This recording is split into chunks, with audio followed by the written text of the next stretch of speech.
comment fabrique-t-on de l'électricité? 99% de l'électricité produite dans le monde est issue du même principe qui consiste à faire tourner une turbine pour transformer une énergie mécanique en électricité. Le principe de base repose sur l'induction électromagnétique. Quand on déplace un aimant à proximité d'un circuit électrique, on crée un courant électrique dans ce circuit. L'alternateur exploite cette propriété. Il est constitué d'un aimant cylindrique s'emboîtant dans une bobine de fil de cuivre. Quand on fait tourner l'aimant sur son axe, on crée de l'électricité dans la bobine. On a donc transformé l'énergie mécanique nécessaire pour faire tourner l'aimant en énergie électrique. Pour faire tourner l'aimant, on utilise un système qui s'inspire des moulins à eau. On rend l'aimant solitaire d'une roue à aube que l'on fait tourner. La plupart du temps, ce n'est pas, comme dans les moulins traditionnels, l'eau ou le vent qui actionne la turbine, mais de la vapeur. Et oui, la très grande majorité de l'électricité est produite aujourd'hui avec la même technique qu'il y a 100 ans, des turbines à vapeur. Seules les méthodes pour produire la vapeur, c'est-à-dire pour chauffer l'eau, se sont un peu diversifiées.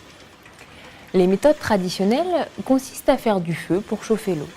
C'est la méthode utilisée dans la plupart des centrales électriques conventionnelles, avec comme combustible du charbon ou du pétrole ou du gaz. On peut aussi utiliser des sources d'énergie renouvelables, notamment la biomasse, c'est-à-dire essentiellement du bois, ou la géothermie. Une autre énergie renouvelable est l'énergie solaire. Cette fois, on ne brûle pas un combustible, mais on concentre les rayons du soleil avec une sorte de loupe, de façon à chauffer l'eau suffisamment pour la transformer en vapeur.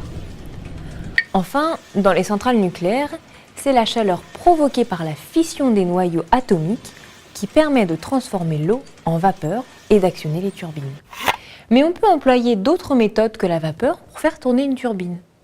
Par exemple, dans les barrages hydroélectriques, c'est l'eau qui entraîne les turbines, tout comme dans une usine marémotrice.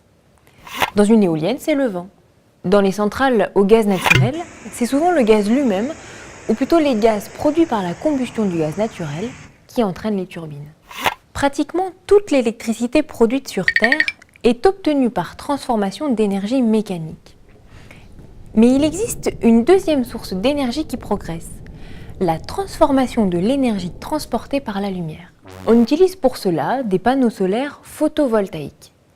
Ces panneaux sont constitués de composants électroniques semi-conducteurs photoélectriques. Quand ils sont éclairés, ils absorbent une partie de la lumière et la transforment directement en électricité. Cette méthode de production reste aujourd'hui très marginale, mais progresse rapidement. Elle pourrait atteindre 1% de la production mondiale d'ici quelques années. On connaît encore d'autres méthodes pour produire de l'électricité. Par exemple, on pourrait utiliser la propriété qu'ont certains matériaux de transformer la chaleur en électricité par effet thermoélectrique. Ou encore récupérer l'électricité de la foudre. Ou récupérer celle produite par certaines réactions chimiques. Mais toutes ces autres méthodes ne sont pas utilisées aujourd'hui pour produire massivement de l'électricité, en général à cause des coûts de mise en œuvre et du faible rendement.